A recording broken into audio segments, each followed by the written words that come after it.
তৃণমূল একাই যথেষ্ট। 26-এর ভোটে 2/3 ভোট। দিল্লিতে বিরোধীদের ভরাডুবির মধ্যেই হুঙ্কার তৃণমূল নেত্রীর। এখানে কংগ্রেসের কিছু নেই, আমরা একাই যথেষ্ট। দিল্লিতে ভরাডুবি নিয়ে কংগ্রেসের সঙ্গে আপকেও বার্তা। দিল্লিতে কংগ্রেস আপকে সাহায্য করেনি, হরিয়ানায় আপ কংগ্রেসকে সাহায্য করেনি। দুদল একসঙ্গে থাকলে এই ফল হতো না। বাংলায় কাউকে দরকার হবে না, এখানে কংগ্রেসের কিছু নেই, আমরা একাই যথেষ্ট। 2/3 ভোট নিয়ে 26-এর ভোটে আমরাই ফিরব। তৃণমূলের পরিষদীয় দলের বৈঠকে বার্তা মমতা বন্দ্যোপাধ্যায়।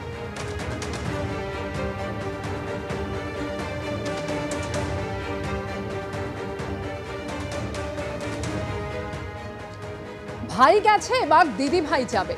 মুখ্যমন্ত্রী মমতা বন্দ্যোপাধ্যায় যখনই দিল্লি আসতেন, ওর সফরসূচি শেষ হতো না অরবিন্দ কেজরিওয়ালের সঙ্গে দেখা না করে। কটাক্ষ করেছেন শ্রমিক ভট্টাচার্য।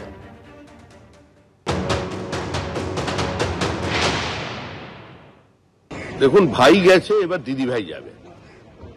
মুখ্যমন্ত্রী মমতা বন্দ্যোপাধ্যায় যখনই দিল্লি আসতেন, ওনার সফরসূচি শেষ হতো না অরবিন্দ কেজরিওয়ালের সঙ্গে দেখা না করে।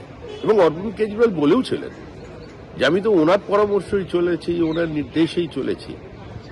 আর বিভিন্ন সময় আপ আর তৃণমূলের মধ্যে যে ভালোবাসা শুধু সর্বজন বিদিত।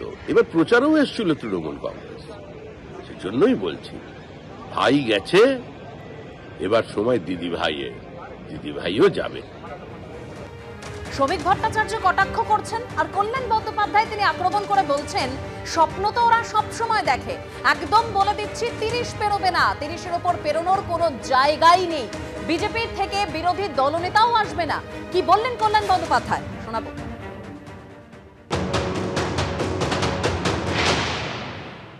অত তো সহজ নয়, অত সহজ নয়। ভাই চলে গেলে দিদি চলে যাবে। ভাই তো বিজেপিতে অনেকদিন আগেই চলে গেছে, শুভেন্দু ভাই। তা বলে কি দিদি চলে গেছে? ও তো দিবা স্বপ্ন সবসময় দেখে।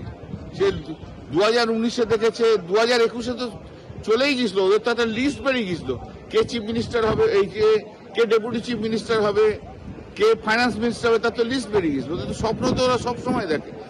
30 পেরোবে না, 30 পের ওপর পেরোনোর কোনো জায়গাই নেই।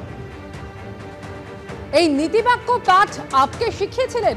বিজেপির সঙ্গে আঁতাত করে কংগ্রেসকে দুর্বল করে নীতি জ্ঞান শোনাবেন। তৃণমূল কংগ্রেসের সঙ্গে কোনো দল জোট করবে না, আক্রমণ কংগ্রেস নেতা সৌম্য আইচ রায়।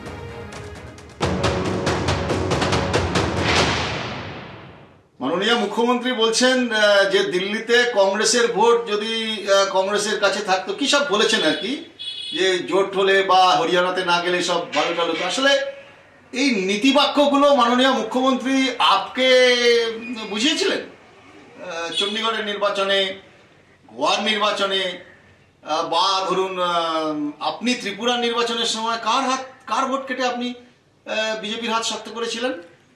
বা আপ সে সময় পাঞ্জাবে কি করেছিল, আহমেদাবাদে, গুজরাটের নির্বাচনে আপকে আপনি বুদ্ধিটা দিয়েছিলেন নাকি যে বিজেপির হাত কিভাবে শক্ত করতে হয়? আসলে ভয় পেয়েছেন, আপনাদের জারিজুরি ধরা পড়ে গেছে সারা ভারতবর্ষে।